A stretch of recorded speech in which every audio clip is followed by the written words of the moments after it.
Hello everybody, welcome to the channel. My name is JGod. In today's video we're going to talk about the evolution of Nuketown, which is probably one of the most iconic maps in Call of Duty history. This map has been made and remade several times over the Call of Duty franchise history. What we're going to talk about in this video is the origin of Nuketown, some of the changes that they've done with each variation, as well as some Easter eggs that have been included on each of the maps. So if you enjoy the video at any point, I'd appreciate it if you could hit that like button. And if you're brand new to the channel, I typically cover Call of Duty news, in-game updates, best class setup, subscriber breakdown, as well as other tip and trick videos on how to improve at Call of Duty. If any of that seems interesting to you, make sure you subscribe and turn those notifications on so you won't miss a future video.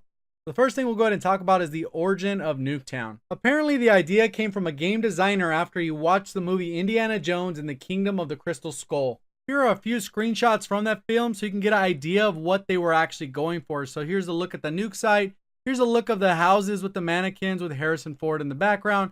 And then here's a look at that main street. You can see the vehicles are all around. He's in the middle of the street there. Here's another look from another angle at that Nuketown. Some of you may have already heard this story before, but if you haven't, the actual video game designer that I'm talking about is David Vonderhaar himself. So after watching this movie, he's all inspired, goes into work the next day, and pretty much pitches the idea that they need to make a map, and it ended up being Nuketown. It took them approximately 2 days to make, and little did they know that it would be one of the most popular maps in the franchise's history. So I'd love to know down in the comments below what's your favorite version of Nuketown and why. So let's go ahead and talk about the first version of Nuketown that I'm pretty sure most of you have played, and that is the Black Ops 1 version. And yes, you can still find a lobby in Black Ops 1. They're not the best lobbies. A lot of them are hacked or skippy or bad connection, but you can still find some lobbies in Black Ops 1. Obviously, Nuketown is a nuclear test site designed to look like a 1950s themed suburb, and there are several Easter eggs just on this one map alone. And what's interesting is as the years progressed, they carried over some of the Easter eggs. They modified them slightly,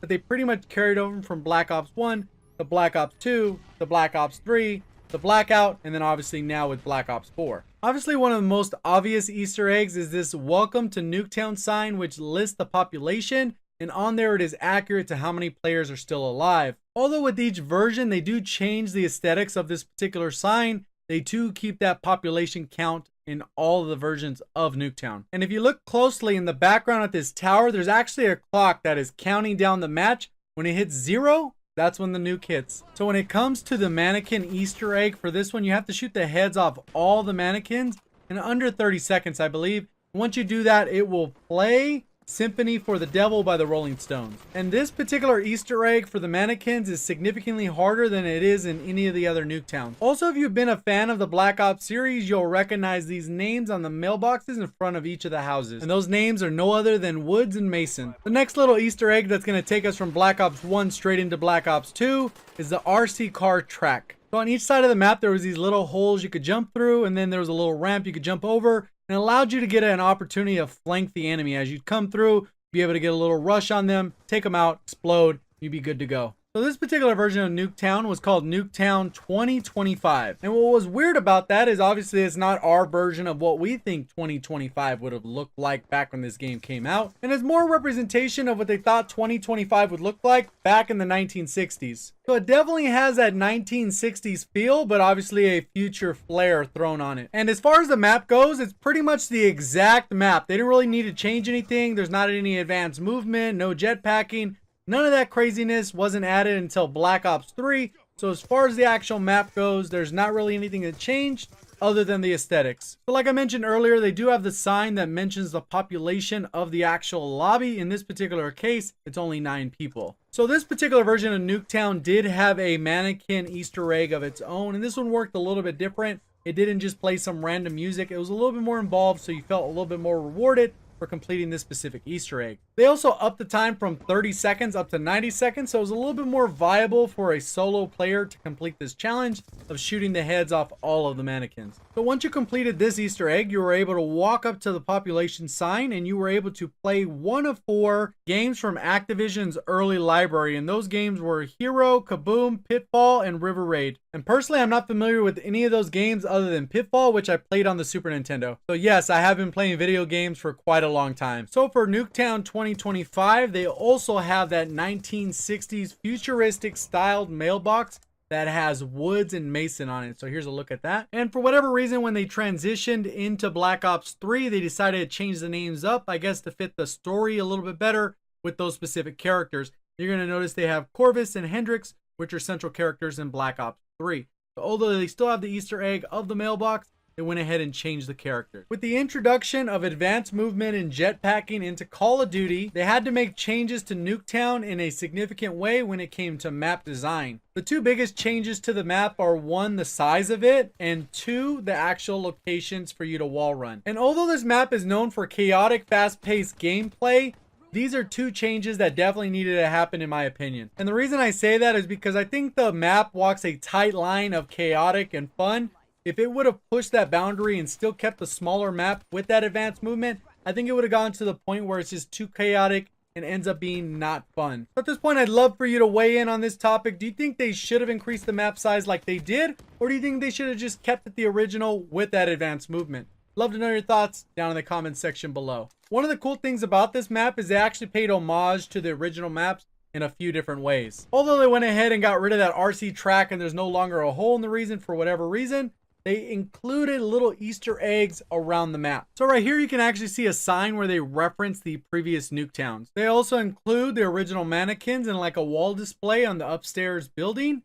You can see it right there. And then they also include the original Nuketown sign, and it can be found on a shelf on the 2nd floor on the opposite building. So definitely some pretty straightforward Easter eggs that they included on this map to reference those previous Nuketown maps. As with the previous 2 maps, they also had a mannequin Easter egg, and this one actually had 3 variations. And I'll kind of talk you through each of those. But pretty much all 3 Easter eggs are the same thing with a twist. The first one, obviously, you got to shoot the head off. You hear a little bit of ringtone. This causes all the different mannequins to spawn in and act like zombies. The other variation of this is just to shoot the arms. And when you do that, it's just a little bit different. What happens is all the mannequins are still these zombies, but they don't move unless you're not looking at them. And this particular Easter egg is supposed to be tied in with Doctor Who. And the third version of this Easter egg is to combine both of them and shoot all the heads and all the arms off, making sure that the last mannequin you shoot the arms and the head off at approximately the same time. Keep in mind that if you're trying to trigger any of these Easter eggs, that you're going to want to shoot all the mannequins in under 2 minutes.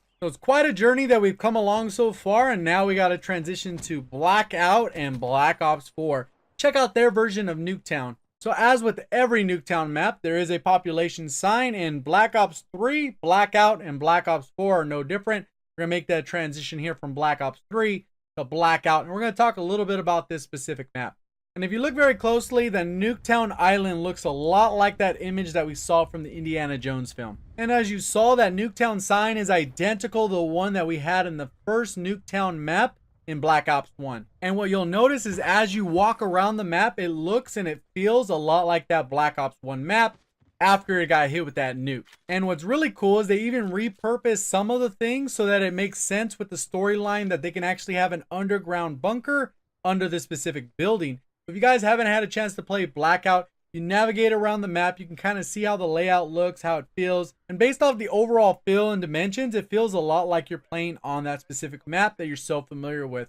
Like I said, they do have access to a bunker. So a bunker that we saw in that first map in one of the spawns is that you'll see that that door is now open. You'll be able to walk down there and get access to all kinds of different Easter eggs down there, but pretty much all of them are related to zombies, so I'm not going to go ahead and touch on those today. So when we go back above ground, one Easter egg that I think solidifies that this is the original Black Ops 1 Nuketown map is the actual nuke countdown timer that we see right here. And unfortunately, one Easter egg that they removed from the game is those actual mailboxes. There's not actually any mailboxes on this particular map. At least they're not where they should be, which is the front of the door. So you can see as they come around, there is no mailbox. So we don't have a woods and mason mailbox sitting on the front. And that pretty much covers these Easter eggs. So let's go ahead and transition to the newest version of Nuketown. So the first thing we'll touch on is the actual location of Nuketown in Black Ops 4. Around the release of Black Ops 4, a company called Supra released these 3 products. And on these 3 products, they had some specific coordinates. So before we even got access to Nuketown, this was our first Easter egg. And those coordinates bring us to a city called Chernobyl in the Ukraine. Now let's go ahead and take a look at how the newest version of Nuketown looks compared to the previous versions we've looked at so far. And what you'll notice is that they decided to go with a snow-themed map, which is a huge difference compared to Black Ops 1, 2, and 3. And the layout is pretty much the same as the one we've always had. What they did do is they decided to bring back that RC track, which I'll show you right here, that was actually shown in the trailer. So I just snipped that from there, since that was a perfect demonstration of what that tunnel looks like. They also brought back the mailbox, and at first glance, it doesn't really look like anything special, but as we take a closer look, you might recognize these names. The first name on this mailbox is Petrenko, and as we go to the other one, you will see that the other name is Reznov. So they still kept both.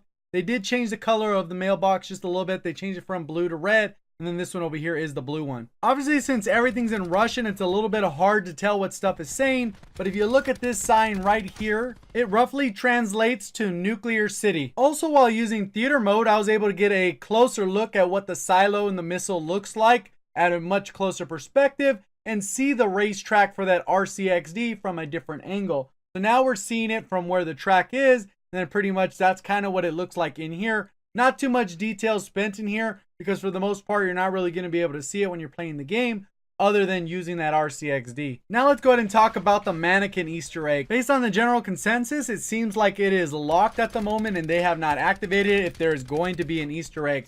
Several teams have attempted to do this in a public match because this map is currently unavailable in a local game or a custom match. So hopefully that's something they do in the near future to make that accessible in private matches or in a custom game so people can really see if there is an Easter egg related to the mannequins. But I'd love to know in the comments section below what's your favorite version of Nuketown and why. And that pretty much covers the evolution of Nuketown as it exists in multiplayer. If you did enjoy the video in any way, I had a lot of fun making it. Make sure you hit that like button, and if you're brand new to the channel, make sure you subscribe and turn those notifications on. Appreciate all the support. I'll see you guys all in the next one. Thank you for watching, and as always, have a great day.